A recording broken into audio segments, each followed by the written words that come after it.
Today marks 10 years since the city of Flint switched its water source to the Flint River, starting the Flint water crisis. As the world was learning that lead had leached into the city's water system and made its way into the taps and bodies of the city's children, a mother was giving birth to her son, Taylor. ABC 12's Angie Hendershot started following Taylor's progress when he was a newborn, struggling to survive in the NICU at Hurley.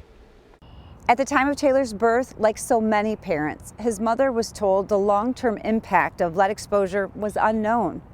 Now, as a second grader, we're beginning to see some of the effects, but we've also seen year after year incredible growth and the difference that can be made with early intervention and a mother's sheer will. Awesome. Luke.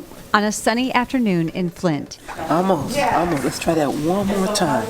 Taylor Williams is working on something that's a rite of passage for most young students. Not bad. Let's try it again. Writing his name. Awesome. So when he comes to my room, he's practiced on a big board on how to spell his name, first and last name.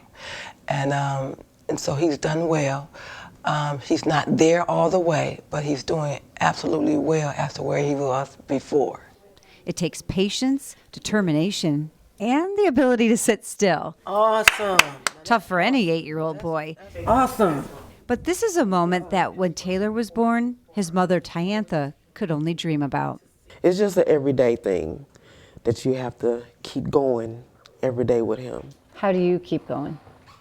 Looking at him every morning. I'm happy.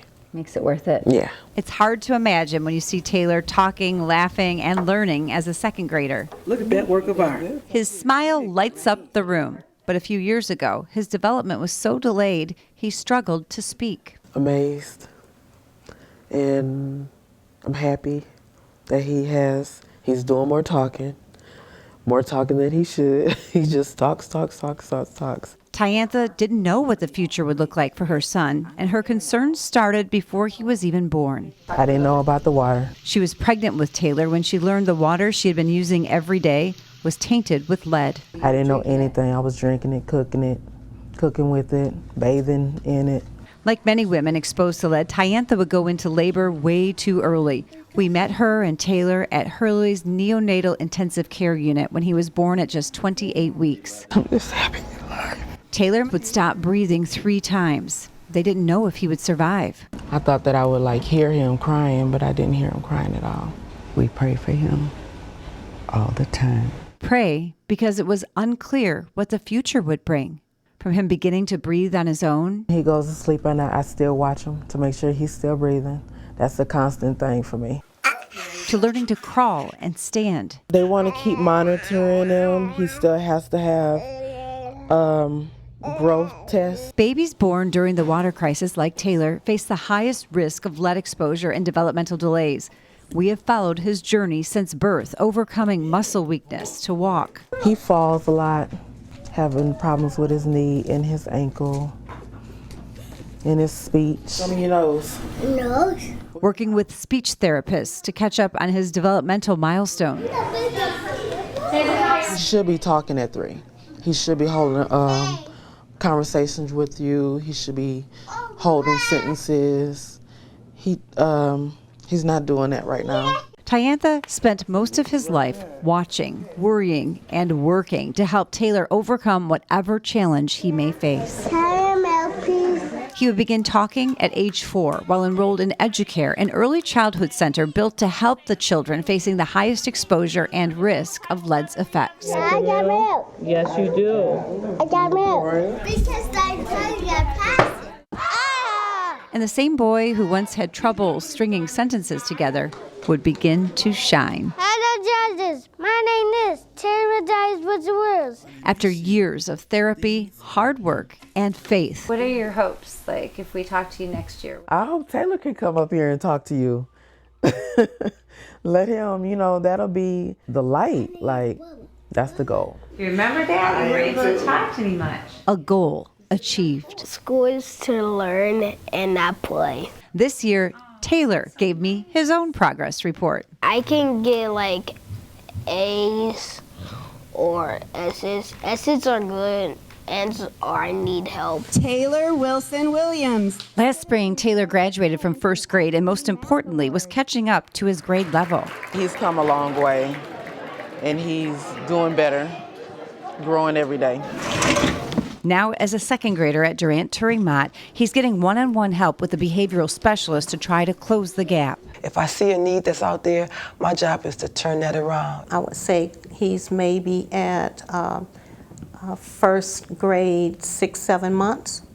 So he's almost at grade level. So now we can go back to our math. Ms. McKenzie has a classroom full of students who were born during the water crisis. Some of the students are just now showing signs of it.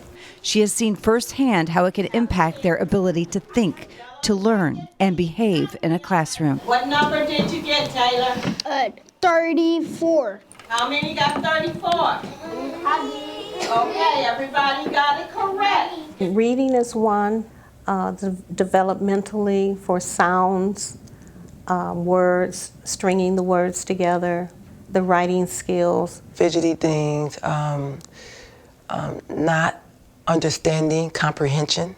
Having a one-on-one, it helps the kids tremendously. All right, so what we're going to do is... This year, Taylor was diagnosed with ADHD, which studies have linked to lead exposure. I don't want him on medication. But Miss Kim not only helps Taylor with his penmanship, she teaches him how to slow down and control his emotions. If I get so angry, I take 3 deep breaths.